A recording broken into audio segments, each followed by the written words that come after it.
श्री कृष्ण गोविंद हरि मुरारी, हे नाथ नारायण वासुदेव।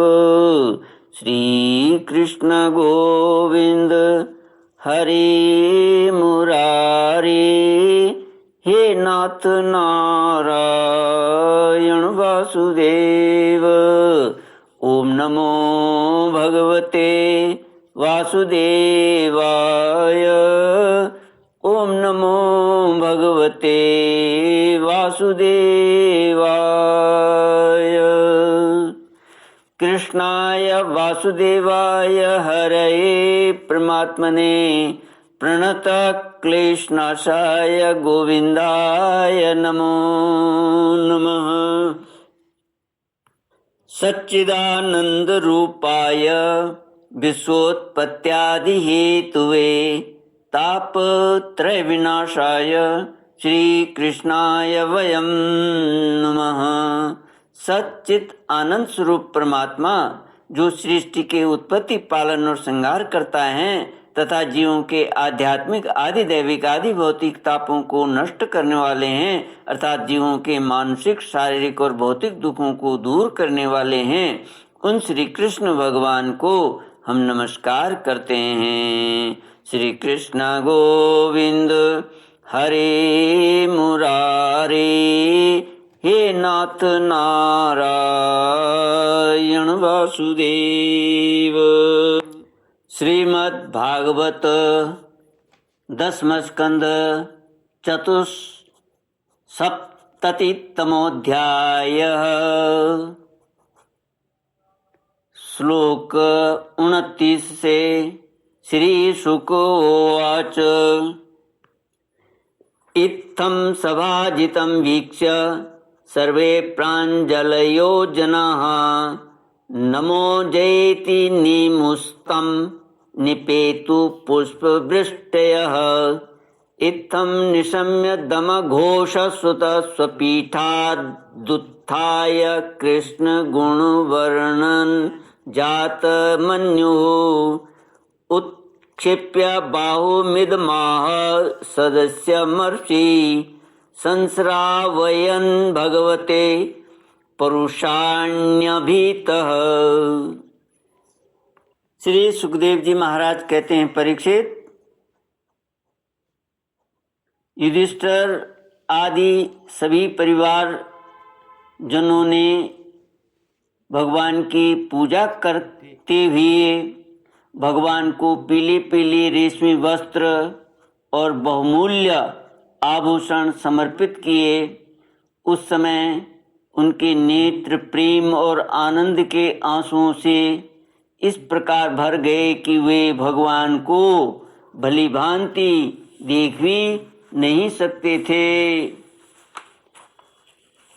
यज्ञ सभा में उपस्थित सभी लोग भगवान श्री कृष्ण को इस प्रकार पूजित सत्कृत देख कर हाथ जोड़े हुए नमो नमः, जय जय इस प्रकार के नारे लगाकर उन्हें नमस्कार करने लगे। उस समय आकाश से स्वयं ही पुष्पों की वर्षा होने लगी। परीक्षित अपने आसन पर बैठा हुआ शिशुपाल यह सब देख सुन रहा था। भगवान श्री कृष्ण के गुण सुनकर उसे क्रोध हो आया और वह उठकर खड़ा हो गया। वह भरी सभा में हाथ उठाकर बड़ी असहिष्णुता किंतु निर्भयता के साथ भगवान को सुना सुना कर अत्यंत कठोर बातें कहने लगा। सभासदों, श्रुतियों का यह कहना सर्वथा सत्य है कि काल ही ईश्वर है। लाख चेष्टा करने पर भी वह अपना काम करा ही लेता है। इसका प्रत्यक्ष प्रमाण हमने देख लिया कि यहाँ बच्चों और मूर्खों की बात से बड़े बड़ी वयोवृद्ध और ज्ञान वृद्धों की बुद्धि भी चकरा गई है। पर मैं मानता हूँ कि आप लोग अग्र पूजा के योग्य पात्र का निर्णय करने में सर्वथा असमर्थ हैं। इसलिए सदसस्पतियों, आप लोग बालक सहदेव की यह बात ठीक न माने कि कृष्ण ही अग्र पूजा के योग्य है। यहाँ बड़े बड़े तपस्वी, विद्वान, व्रतधारी, ज्ञान के द्वारा अपने समस्त पाप तापों को शांत करने वाले परम ज्ञानी, परम ऋषि, ब्रह्मनिष्ठ आदि उपस्थित हैं, जिनकी पूजा बड़े बड़े लोकपाल भी करते हैं। यज्ञ की भूल चूक बतलाने वाले उन सदसस्पतियों को छोड़कर यह कुल कलंक ग्वाला भला अग्र पूजा का अधिकारी कैसे हो सकता है? क्या कौवा कभी यज्ञ के पुरोडाश का अधिकारी हो सकता है? न इसका कोई वर्ण है और न तो आश्रम, कुल भी इतना ऊंचा नहीं है। सारे धर्मों से यह बाहर है। वेद और लोक मर्यादाओं का उल्लंघन करके मनमाना आचरण करता है। इसमें कोई गुण भी नहीं है। ऐसी स्थिति में यह अग्र पूजा का पात्र कैसे हो सकता है? आप लोग जानते हैं कि राजा ययाति ने इसके वंश को शाप दे रखा है। इसलिए सत्पुरुषों ने इस वंश का ही बहिष्कार कर दिया है। ये सदा सर्वदा व्यर्थ मधुपान में आसक्त रहते हैं। फिर ये अग्र पूजा के योग्य कैसे हो सकते हैं?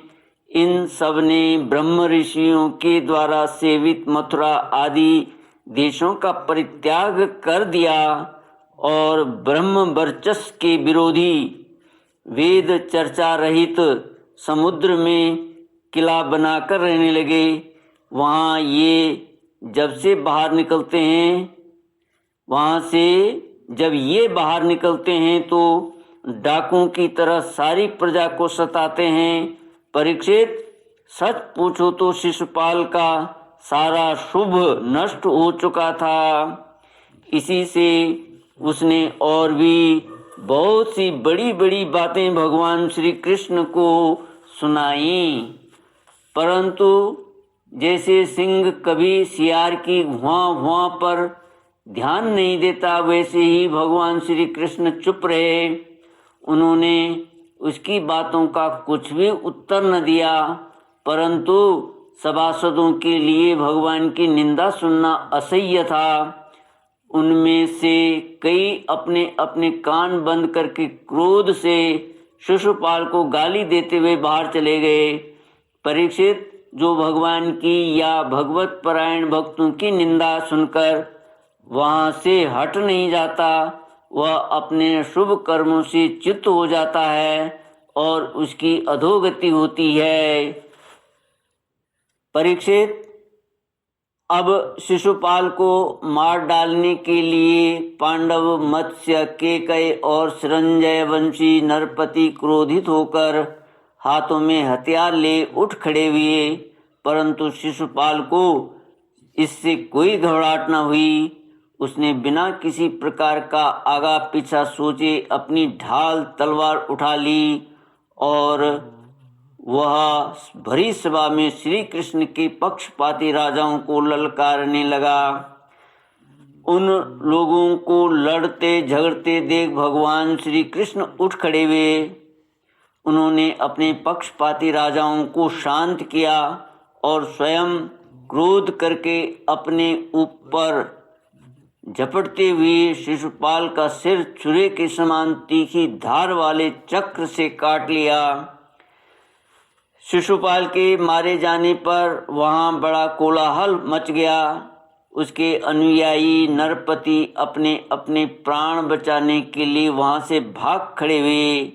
जैसे आकाश से गिरा हुआ लूक धरती में समा जाता है, वैसे ही सब प्राणियों के देखते देखते शिशुपाल के शरीर से एक ज्योति निकलकर भगवान श्री कृष्ण में समा गई। परीक्षित, शिशुपाल के अंतःकरण में लगातार 3 जन्म से बैर भाव की अभिवृद्धि हो रही थी और इस प्रकार बैर भाव से ही सही ध्यान करते करते वह तन्मय हो गया, पार्षद हो गया। सच है, मृत्यु के बाद होने वाली गति में भाव ही कारण है। शिशुपाल की सद्गति होने के बाद चक्रवर्ती धर्मराज युधिष्ठिर ने सदस्यों और ऋतुजों को पुष्कल दक्षिणा दी तथा सबका सत्कार करके विधि पूर्वक यज्ञांत स्नान, अवभृत स्नान किया। परीक्षित, इस प्रकार योग योगेश्वर भगवान श्री कृष्ण ने धर्मराज युधिष्ठिर का राजसूय यज्ञ पूर्ण किया और अपने सगे संबंधी और सुहृदों की प्रार्थना से कुछ महीनों तक वहीं रहे। इसके बाद राजा युधिष्ठिर की इच्छा न होने पर भी सर्वशक्तिमान भगवान श्री कृष्ण ने उनसे अनुमति ले ली और अपनी रानियों तथा मंत्रियों के साथ इंद्रप्रस्थ से द्वारकापुरी की यात्रा की। परीक्षित, श्री सुखदेव जी महाराज कहते हैं, मैं यह उपाख्यान तुम्हें बहुत विस्तार से 7वें स्कंद में सुना चुका हूँ कि वैकुंठवासी जय और विजय को सनकादि ऋषियों के शाप से बार बार जन्म लेना पड़ा था। महाराज युधिष्ठिर राजसूय यज्ञांत स्नान करके ब्राह्मण और क्षत्रियों की सभा में देवराज इंद्र के समान शोभायमान होने लगे। राजा युधिष्ठिर ने देवता, मनुष्य और आकाशचारियों का यथा योग्य सत्कार किया तथा वे भगवान श्री कृष्ण एवं राजसूय यज्ञ की प्रशंसा करते हुए बड़े आनंद से अपने अपने लोक को चले गए।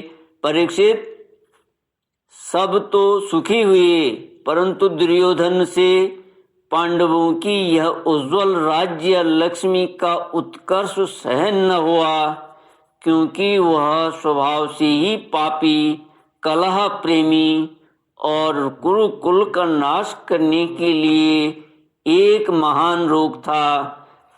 श्री सुखदेव जी कहते हैं, परीक्षित, जो पुरुष भगवान श्री कृष्ण की इस लीला का शिशुपाल वध, जरासंध वध, बंदी राजाओं की मुक्ति और यज्ञानुष्ठान का कीर्तन करेगा, वह समस्त पापों से छूट जाएगा।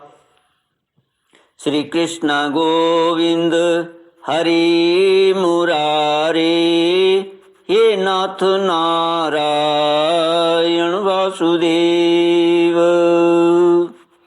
इति श्रीमद्भागवते महापुराणे पारमहंस्यां संहितायां दशमस्कन्धे उत्तरार्धे शिशुपालवधो नाम 74तमोऽध्यायः।